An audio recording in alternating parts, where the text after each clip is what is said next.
Panorama group, जो सोचता है वो करता है। पर जो अध्यक्ष वीरेंद्र जी, सभी सांसद जो यहाँ मौजूद हैं, सभी सीनियर लीडर्स जो मौजूद हैं, मैं तो साइड हो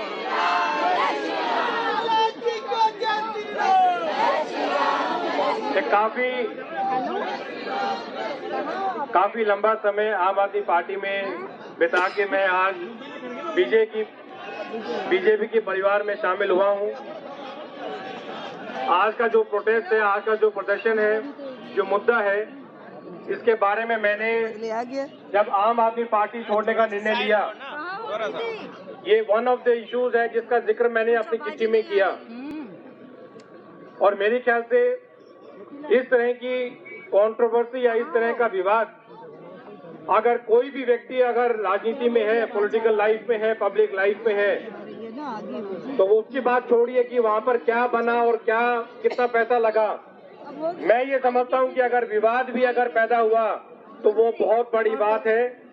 और मेरे ख्याल से कहीं ना कहीं हर एक व्यक्ति जो आम आदमी पार्टी से जुड़ा हुआ है, एक साधारण व्यक्ति भी, एक साधारण आम आदमी भी, जिस प्रकार से वो पूरी कंट्रोवर्सी, पूरा विवाद शीश महल के बारे में हमें सुनने में आ रहा है, हमें जो पढ़ने में आ रहा है, जिस प्रकार से वो इन्वेंट्री पीडब्ल्यूडी के अधिकारी ने इश्यू किया, मेरे ख्याल से ये बहुत चौंकाने वाली बात है, बहुत डिस्टर्बिंग बात है।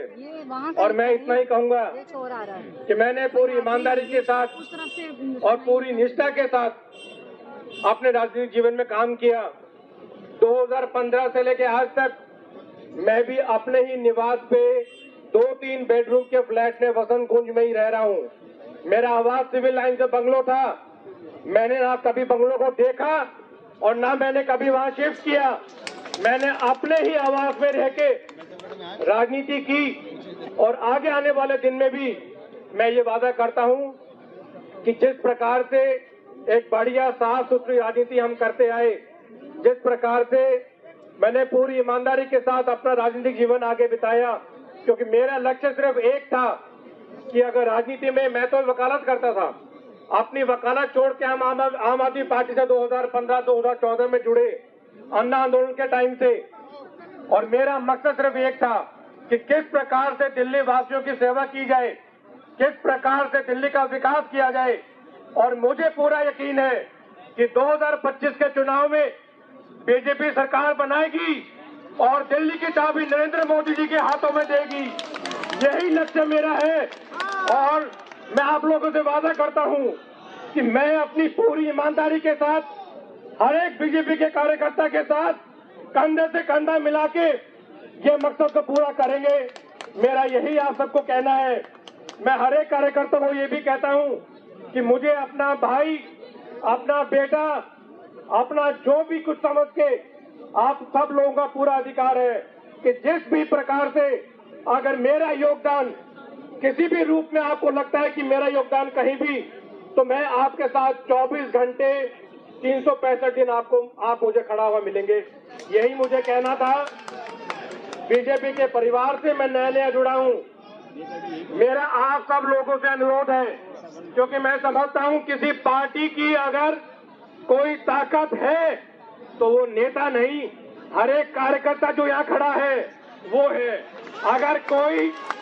अगर ये भी मैं कहना चाहता हूं, अगर किसी कार्यकर्ता के मन में उनके लीडर के प्रति अगर सवाल उठते हैं तो ये निश्चित है कि वो पार्टी खत्म होगी। ये मैं कहता हूं। और मैं ये कह नहीं रहा, आज आम आदमी पार्टी के कार्यकर्ता में उनके मन में बहुत बड़ा द्वंद चल रहा है कि क्या ये वही पार्टी है जिसके लिए हमने अपनी नौकरी छोड़ी? क्या ये वही पार्टी है कि जिसके लिए हमने अपना परिवार छोड़ा? क्या ये वही लीडर्स हैं कि जिसके लिए हमने सब कुछ अपना निछावर किया?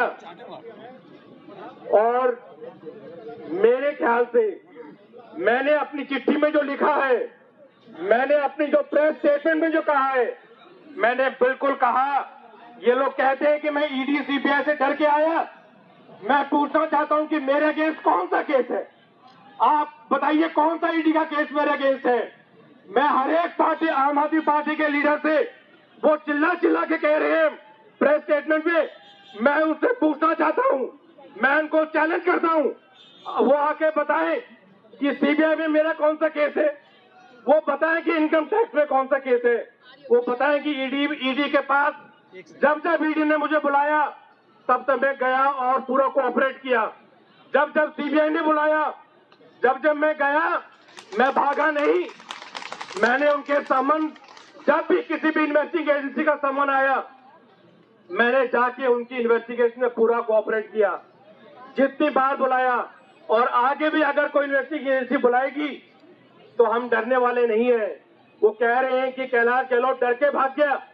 मैं उनसे सवाल पूछता हूं कि कौन सा डर था? जब अरविंद जी जेल में थे, जब मनीष सिसोदिया जेल में थे, जब संजय सिंह जेल में थे, जब उनके अन्य पार्टी लीडर जेल में थे, जब ईडी ने मुझे समन करके बुलाया तो मुझे डरना होता था, उस टाइम डरता। आज कोई डर नहीं है। मैं उनको कहना चाहता हूं कि अगर मैं पार्टी छोड़ के गया हूं तो अपनी मर्जी से गया हूं, और दुनिया में कोई ताकत नहीं जो कैलाश गहलोत को डरा सके। और मैंने विधानसभा में भी कहा, मैंने विधानसभा में कहा था कि मैंने कभी कोई डर के काम किया नहीं है। अगर बीजेपी के साथ जुड़ा हूं तो अपने बिल्कुल साफ मन से जुड़ा हूं, और अगर बीजेपी के साथ जुड़ा हूं तो बिल्कुल ईमानदारी के साथ और पूरी निष्ठा के साथ और पूरी वफादारी के साथ काम करूंगा। ये मेरा हर एक कार्यकर्ता को वादा है। बहुत बहुत धन्यवाद। जय हिंद।